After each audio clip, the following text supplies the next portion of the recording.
hoy vamos a hablar de... Pues, ¿qué viene para el 2025? ¿Qué vamos a conmemorar?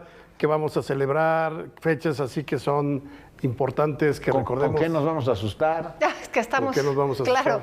Siempre el mes de enero es complicado, ya pasaron todas las fiestas, pero tiene una parte encantadora, además de que limpias la casa, arreglas nuevamente, te pones en orden de todos los excesos de comida y de bebida, y es un buen momento para reflexionar justamente qué podemos conmemorar, qué nos trae estos primeros 25 años del siglo XXI. A mí me maravilla pensar que ya transcurrió un cuarto de este siglo. Bárbaro. Qué increíble, ¿no? Sí. Y bueno, una de las principales conmemoraciones para nuestro país, y justamente por esos 25 años, yo recuerdo como si fuera ahorita, cuando ganó la alternancia en México.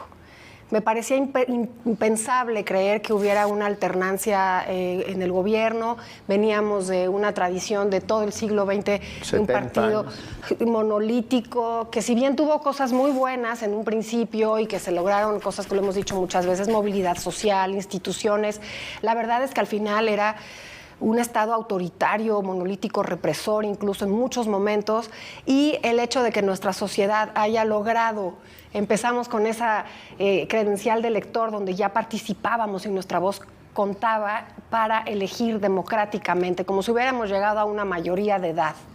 Fue muy impresionante. Y lamentablemente fue Vicente Fox.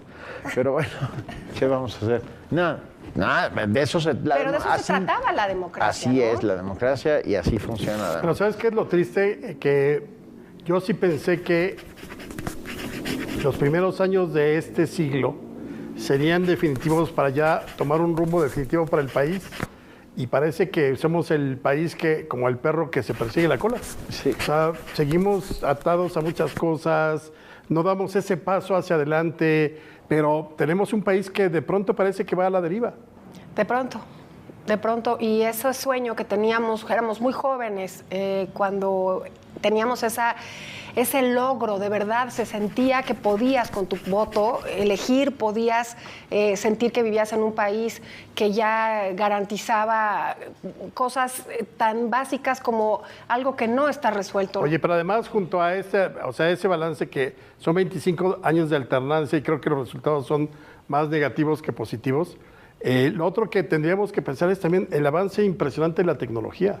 Claro. O sea, todavía en el 2000, o sea, del 2000 para acá, el iPod, desaparecieron llegaron ya propiamente los teléfonos inteligentes a todo lo que da Facebook, Twitter, Instagram, inteligencia artificial, Elon Musk con sus naves espaciales que ahora ya no se pierden los boosters o los propulsores, sino los pueden aterrizar.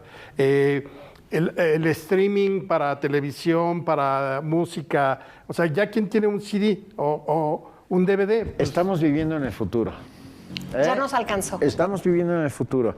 En 2025 se celebran, y lamentablemente murió muy joven, 100 años del nacimiento de Rosario Castellanos, poeta, escritora, feminista, una mujer imprescindible para el arte y la literatura mexicana, y desde aquí vamos a celebrar enormemente su vida.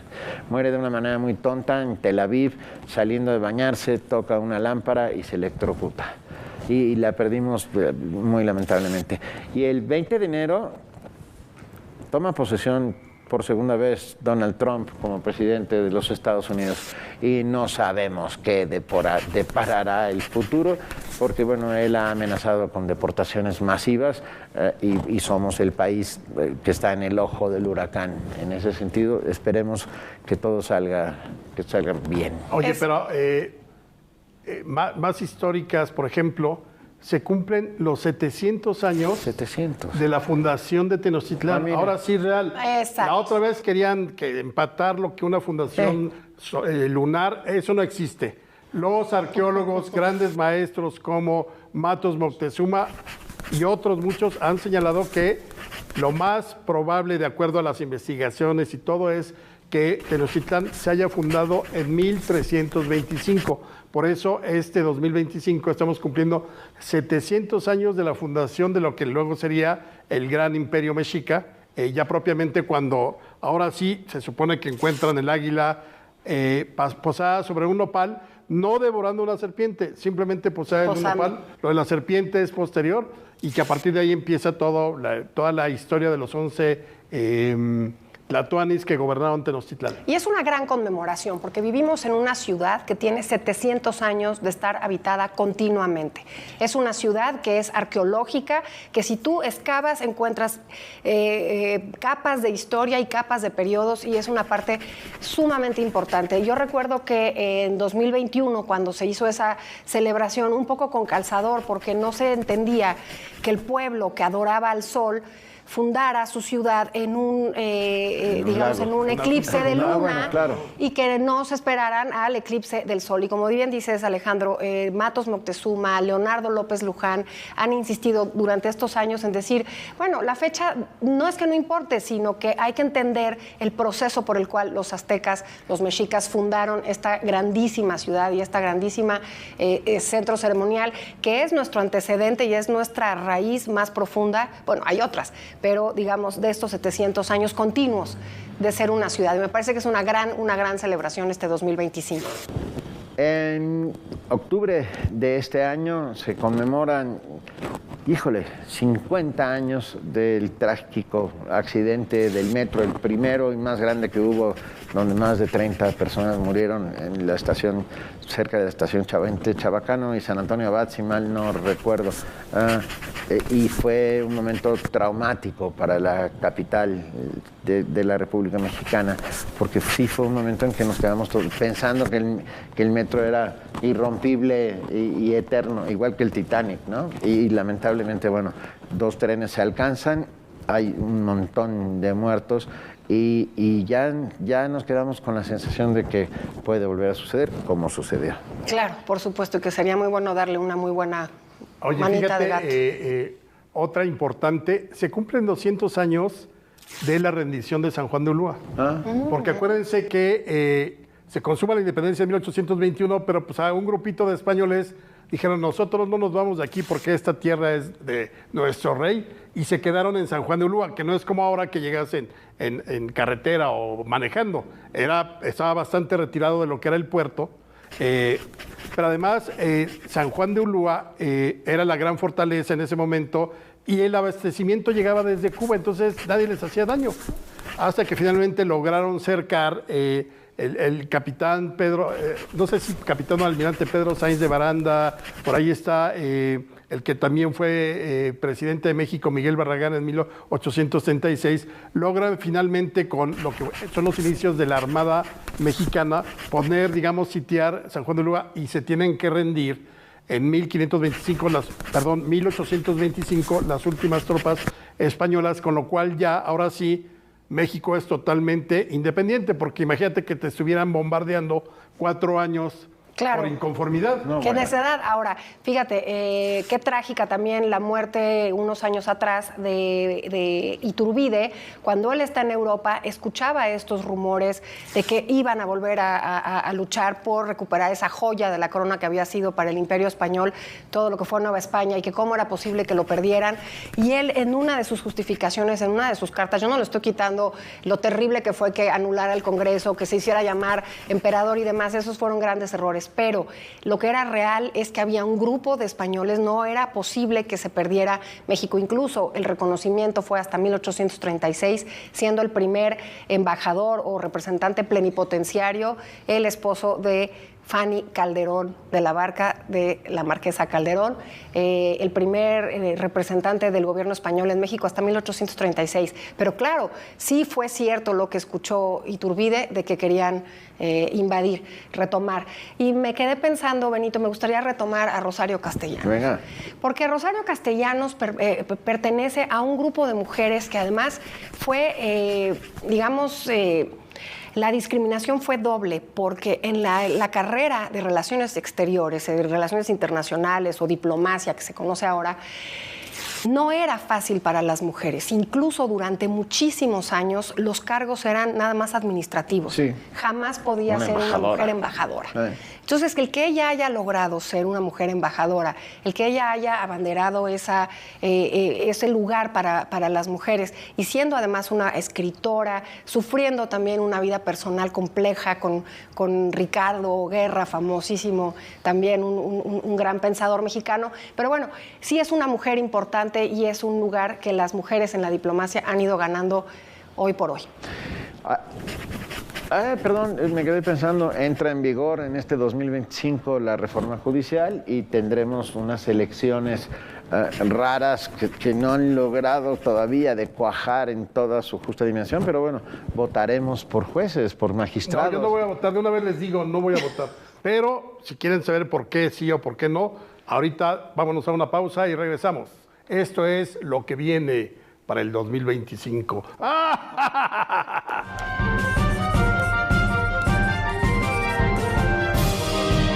Los sucesos más relevantes del espacio nacional solo pueden ser llevados por dos grandes analistas.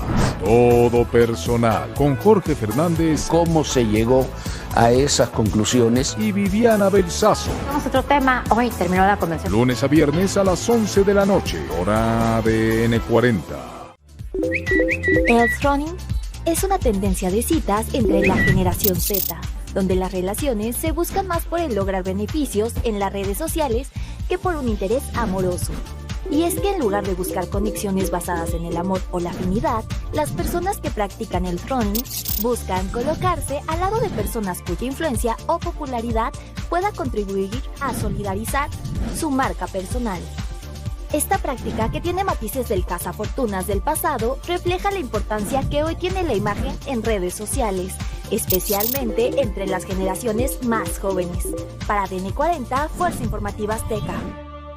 Las noticias no paran y tú tampoco. Por eso siempre encontramos la manera de informarte en donde estés. Análisis y coberturas de los eventos más importantes en México, el mundo, tu colonia y chance hasta tu calle. Toda la información cuando quieras, donde quieras. Somos ADN 40.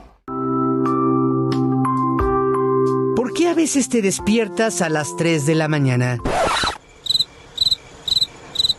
Despertarse en la madrugada y tener problemas para volver a dormir es una situación molesta para muchas personas. Este trastorno en el sueño puede ocurrir entre las 3 y las 5 de la mañana y tiene una explicación científica. Según los expertos, tiene que ver con una baja de niveles de azúcar en sangre.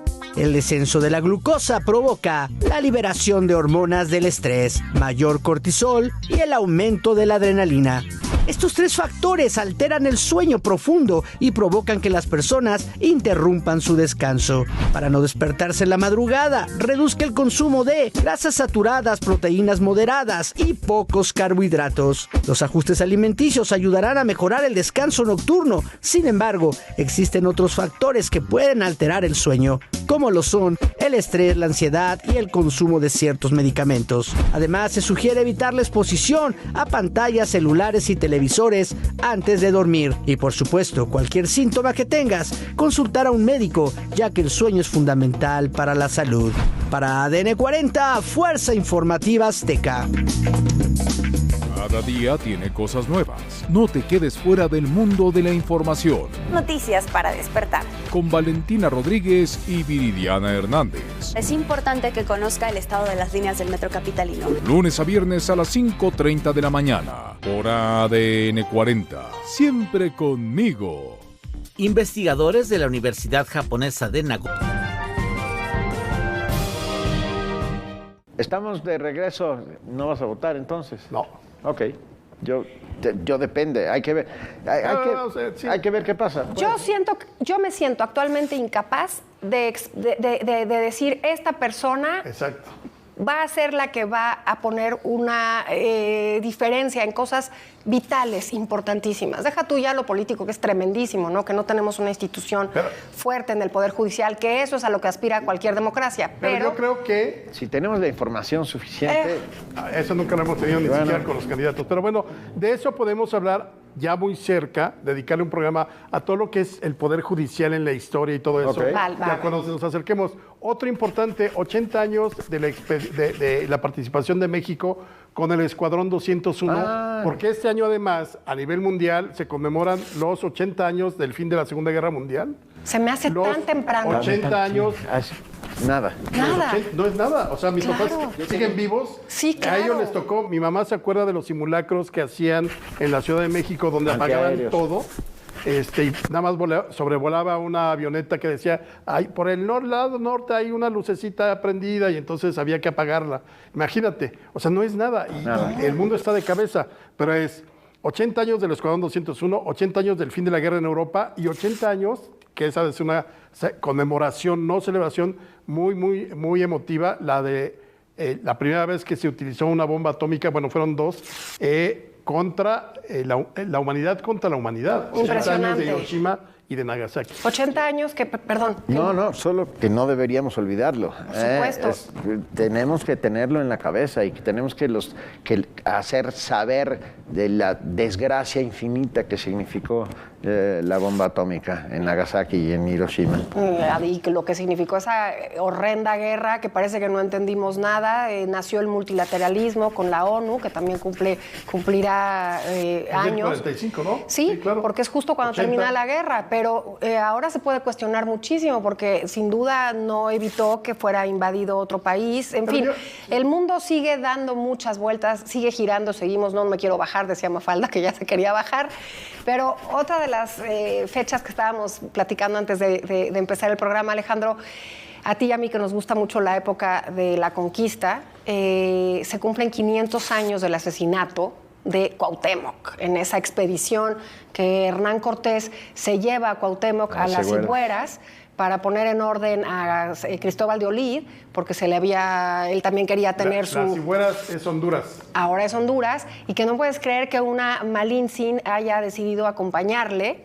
No, pues, no, porque hay que entender, ella había tenido un hijo, lo deja en México, en la Ciudad de México, y va. Sí fue esa persona que entiende de una relación muy compleja con Hernán Cortés. Fue una verdadera catástrofe de expedición, y justo para que no hubiera quien pudiera buscar que recuperara el poder Cuauhtémoc, lo asesina terriblemente en el camino a las Sigüeras. 500 años del asesinato de Cuauhtémoc. 100 años del Banco de México. Exactamente. Gran fecha.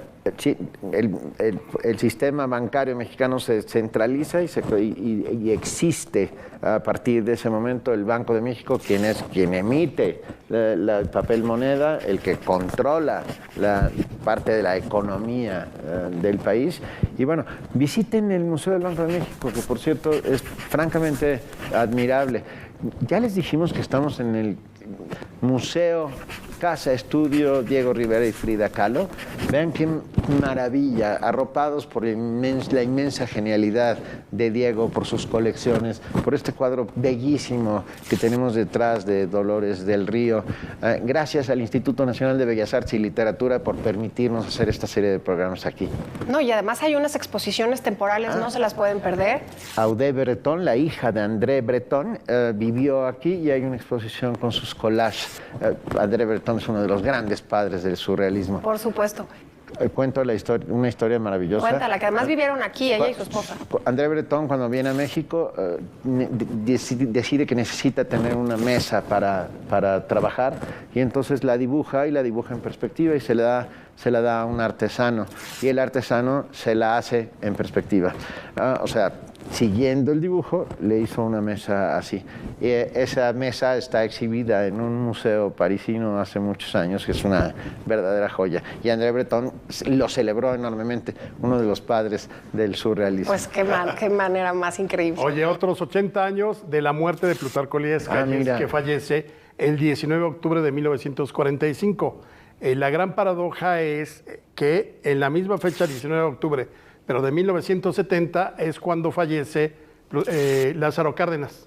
Y recuerden que Lázaro Cárdenas expulsó del país a Calles. Al final nunca se reconciliaron, porque de hecho yo me acuerdo haber entrevistado descendientes. El día del velorio de Calles, Cárdenas mandó una corona y no la aceptaron. Y en cambio Vasconcelos fue y estuvo en el velorio porque Calles y Vasconcelos se habían hecho amigos en el exilio. O sea, increíble que además habían sido acérrimos enemigos. Vasconcelos le llegó a llamar la Plutarca a Calles, o sea, lo tenía en un pésimo concepto, pero en un momento dado por ahí del 36, cuando estaban en el exilio 37, se suponía que, o se supone que hicieron una alianza donde Calles dijo, yo pondré la fuerza y usted la popularidad para retomar el poder en México, lo cual nunca sucedió. No sucede. Pero Calles le prestaba dinero a Vasconcelos porque no tenía para sobrevivir en el exilio, y ahí están los talonarios en el archivo Calles Torreblanca, donde también transmitimos el año pasado algunos de nuestros programas. Ahí están los talonarios donde cuánto le prestaba a José Vasconcelos para vivir. 80 años de la muerte de Plutarco Elías Calles. Pero fíjate qué importante periodo. Hace un momento hablamos del Banco de México y son instituciones. Finalmente, después de esa vorágine que fue la revolución, salieron cosas sumamente positivas que dieron pie y que dio nacimiento a ese México moderno, pujante del siglo XX, que sin duda es un México que tiene cantidad de cosas maravillosas que recuperar: las universidades, la infraestructura de las ciudades, el progreso, la alfabetización, movilidad social. El Banco de México es una de esas grandes instituciones que salen del gobierno de estos dos, de Calles. Y lo que decías, Benito, ir a visitarlo. Es gratuito el museo, puedes ver esa bóveda que era donde se guardaba literalmente el tesoro de la nación en lingotes de oro y de plata. Ahora ya no la puede, obviamente ya el dinero tiene otra forma, pero te explican... Pero el oro tiene que estar en alguna parte, porque todas las economías están basadas en las reservas de oro. Tenemos una bodega en Estados Unidos, es donde está el oro, en México ya no está, pero puedes visitar esta bóveda, es gratuito, hagan su cita por internet, y están las ventanillas cuando se utilizó como banco, ibas y cambiabas tu cheque al Banco de México, además el edificio es de Obregón, Santa Cilia, bellísimo. Otra efeméride importante, 150 años de que se restableció el Senado, porque la Constitución de 1857 lo eliminó, porque creían que era un poder demasiado elitista, y Juárez se dio cuenta ya, después de la intervención del Imperio, que había sido un error eliminar por los equilibrios que debe de haber en el Congreso. Él trata de regresarlo por diversas circunstancias y procedimientos, violó la ley, lo echaron para atrás. Quien lo restablece en 1874 es ya el presidente Lerdo de Tejada a través del Congreso, y en 1875 empiezan a sesionar ya otra vez, o sea, no hubo Senado del 57 al 75, y en 75 por eso se están cumpliendo 150 años de que volvió a haber sesiones del Senado en México. Y es una idea genial, porque además proviene de este mundo grecolatino en donde la senectud era algo que tú adquirías, esa experiencia de vida, porque ya tenías más de 60 años senectud, y entonces los demás de tu democracia, de tu sociedad, te preguntaban, oye, lo que tú dices es importante, lo que tú dices es algo para guiarnos, ¿no? Es esta manera de vivir en sociedad, pero de darle un valor a esa experiencia. Entonces podemos también cuestionarnos en qué ha fallado un poco también nuestro sistema cuando tienes senadores que verdaderamente, senadores y senadoras, cuando que sus carreras son impresentables, ¿no? No son de beneficio sus para... personas son sus personas son impresentables. Oye, y otro fuera, digamos, de propiamente, más de la cultura pop, en 1975 se estrena lo que sería conocido como el primer blockbuster de la historia del cine. A ver. Jaws. Tiburón. Claro. Yo vi el estreno en La Paz, California. Yo también lo vi aquí en México. 1975, yo creo que todos los que lo vimos de algún modo siempre jugamos posteriormente en las albercas a tiburón, o hacías la musiquita de tanto. O ya te metías al mar con cierta precaución. No, claro. O ya no dormías bien porque la pesadilla era recoge las piernas porque qué cosa en tu cama. No, verdaderamente era una psicosis terrible. Los tiburones es en el mar, agua. No, ¿tú dormías sobre la agua? ¿Era cama de agua la tuya? No, pero me daba mucha ansiedad el que las piernas están colgando. El tiburón. Todavía la mano peluda, no sé, el monstruo debajo de la cama. No, me daba miedo, sí me daba miedo. Ahora, claro, es se mueren popular. Fuera del agua. Perdón. Bueno, me daba miedo estar dormido con las piernas estiradas. Pero fíjate que fue muy interesante porque realmente ahí se desarrolla el concepto de blockbuster, que era como el gran éxito. El gran éxito taquillero, que fue Tiburón, y de ahí empezaron entonces los estudios a buscar películas que fueran blockbuster. Que se estrenaban en verano. En el verano, exactamente, en el verano. Eso es importantísimo, Benito. Sí, en el verano se estrenaban las películas. Oye, y una persona que ahora ya es parte, digamos, de nuestra cultura, que es Steven Spielberg, es un hombre que le apostó a esa película con una cantidad de dificultades, porque les recomiendo un documental de Steven Spielberg, buenísimo. Es como un chamaco que empezó... brillante. Brillante. Empezó de asistente de grandes directores de ese mítico Hollywood que ya estaba en estertores, y él, junto con George Lucas y otros directores... Francis Ford Coppola. Claro, Scorsese, le van a dar un nuevo rostro al cine que ahora ya tiene 50 años. O sea, yo me sentía muy joven cuando era lo de Tiburón. Es impresionante, ¿no? Pero tú en 75 no habías nacido. No, pero yo no sé si había nacido.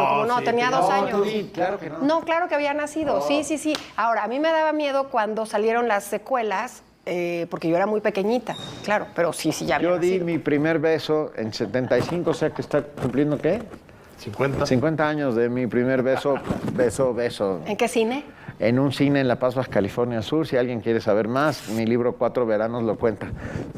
No, fue en 76, no importa. Fue un beso. Y en el cine. A ver, ¿qué esperamos para este año? Personalmente, como sociedad, como comunidad. Yo personalmente saldrá mi segunda parte de Hijas de la Historia, que para mí será un hito y será algo magnífico. Culminaré un trabajo de muchos años y estoy sumamente entusiasmada porque ya está casi terminado.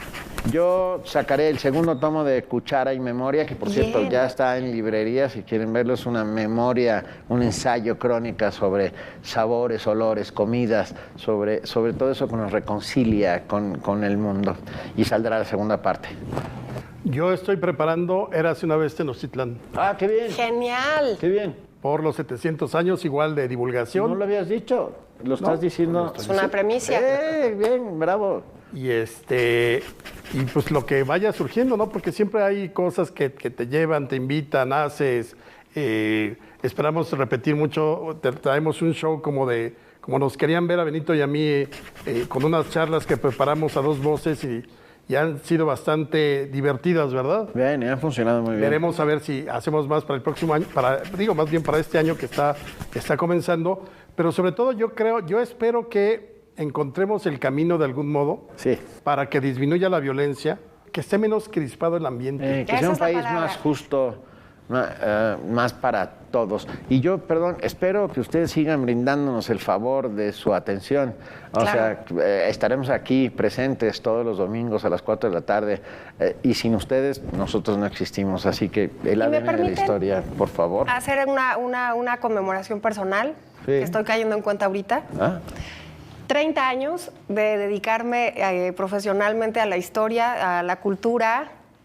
Entré justamente que fue el 15 de julio de 1995 al Marqués del Apartado con el doctor Efraín Castro Morales a la preservación del patrimonio cultural. ¡Qué bien! Y se juntan con mis 25 años de casada. Entonces, bueno, tengo mucho que festejar este año. Yo cumplo 35 Muy de bien, casado. felicidades. Muy bien. ¿Tú algo?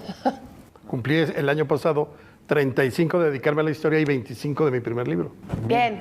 O sea, muchos aniversarios. ¿Ustedes qué están festejando este 2025? ¿Qué celebran? ¿Qué esperan? ¿Qué quieren? ¿Qué desean? Compártanlo con nosotros, por favor, aquí en el ADN de la historia.